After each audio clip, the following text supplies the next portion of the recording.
want to show the time. And it's recording. I have to turn this camera on. Okay. Hi, it is Friday evening. It is June 29th. And actually, my dad had turned 67 today.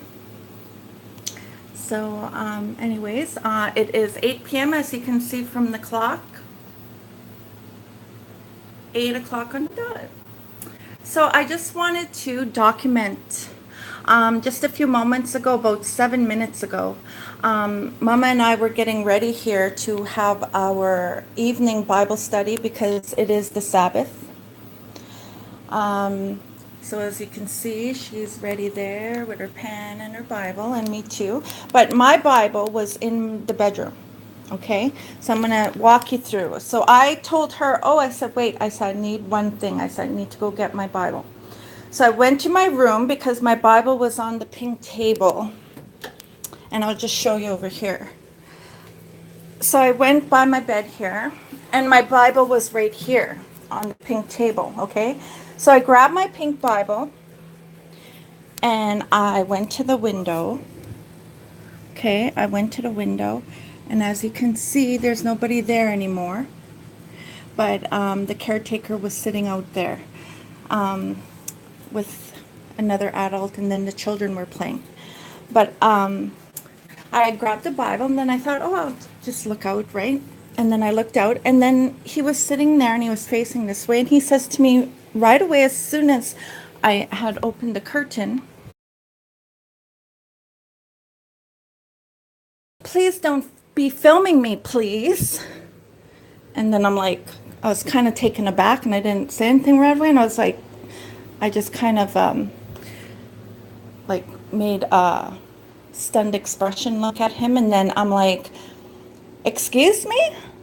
I said, what did you say? And then he said it again. He said, "Yeah, please don't be filming me, please." He said, "I see you filming other people around here." And then I'm like, yeah. I said, "Do you have any proof to your accusations?" I said, "Because I don't know what you're talking about. I'm not filming anything." And then he says, yeah, you do. He says, "I see you filming other people around here." And I'm like, okay, you know what? I said, okay, you illegally were not home, played with the stove. And then I'm like, so don't go around making accusations you can't prove unless you can prove it. Then that was it. And then he, you know what? He showed his guilt by his body language because Chris, the caretaker, he was carrying some kind of toy in his hand, and he turned his head all the way to the left, right over his shoulder. He turned his head away from me. So now he's sitting in that chair facing my bedroom window, like this area. And then, but he can't look at me anymore as soon as I said that to him, because that is the truth of it. Because this is organized crime and harassment, and these are caretakers who were hired to move in here as soon as we moved in here June 1st. Because right before that, Mama was dealing with a different lady who was the caretaker of this place. But you see, they house these two apartment buildings with their criminal agents.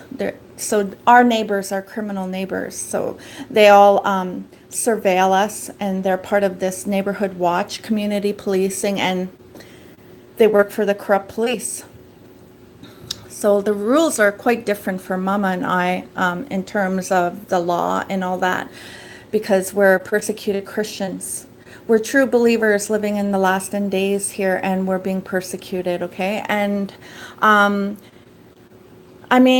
ever since we lived here, since June 1st of last year, 2017, Chris and his wife, Kaylee, have done nothing on our behalf, okay? They're useless. They have no purpose for us. Their only purpose is to harass us and to be other people's handlers in this building and in the next building. So I needed to document that for for public and for my personal use. It's important to expose. God gives us permission in His Word in Ephesians 5:11. Expose the fruitless deeds of darkness. Have nothing to do with the fruitless deeds of darkness, but rather expose them.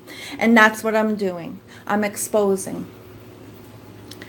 And He has no business saying anything to me when He knows He's part of this sinister, evil program with its filthy, dirty agenda against us. We are spiritual daughters of the Most High God, and no one is going to intimidate us. We have every personal right, if we wanted to film, for our safety and our well-being, because we're constantly harassed by the community members who are corrupted and who commit illegal crimes. These are crimes against humanity, and it's ungodly. And when we're trying to live in peace and happiness and serenity, they come along and they do their witchcraft, they perform their witchcraft, and they use their technological devices to cause physical and spiritual and emotional harm. And it won't be tolerated. And I have every right to expose if I wanted to via video. Everybody has a smartphone these days. There's no law that says we can't protect ourselves by filming injustices. Thank you very much. Have a blessed evening. Praise God through the darkness. Praise God.